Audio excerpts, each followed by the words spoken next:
আল্লাহ তাআলা মানুষের মধ্যে গুনাহ করার ক্ষমতা দিয়া দিছে।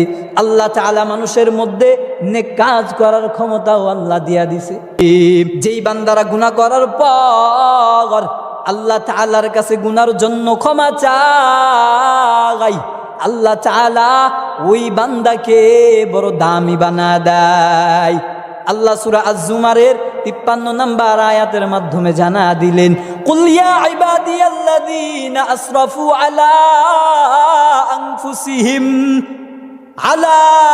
আনফুসিহিম লা তাকনাতু মির রাহমাতিল্লাহ।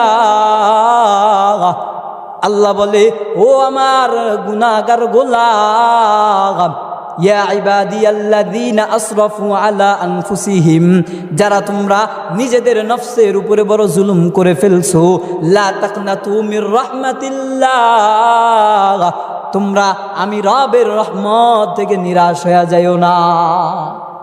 আল্লাহ তাআলা ডাকে, আল্লাহ তাআলা ওই ক্ষমতা যোগ্যতা দিয়া বান্দাদেরকে জমিনের মধ্যে পাঠায়।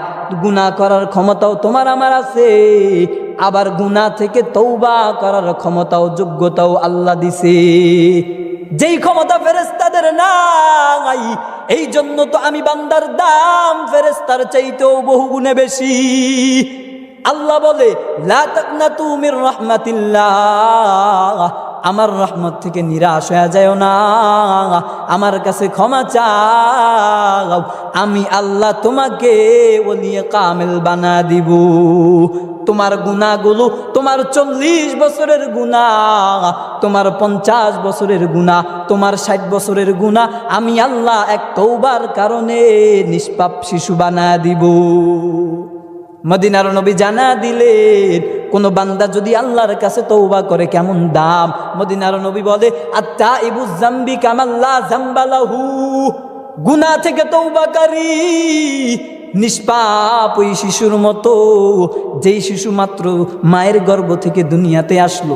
বলে, আমি বান্দা যদি তওবা করি, আমার আল্লাহ আমার জীবনের পেছনের সব গুনাহগুলো মাফ করে দিবে, দিয়া আমি বান্দাকে রবের কাছে বড় দামি বানায় দিবে।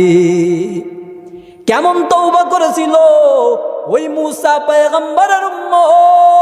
পয়গম্বর মূসা আলাইহিস সালাতু ওয়াস সালামের জামানায় বৃষ্টি নাই, আল্লাহ তাআলার কাছে মানুষগুলো গেছে দোয়া করার জন্য। সমাজের সব মানুষগুলো পয়গম্বর মূসার কাছে গিয়া বলে, ও মূসা, দীর্ঘদিন হয়ে গেল আকাশ থেকে কোনো বৃষ্টি বর্ষণ হয় না।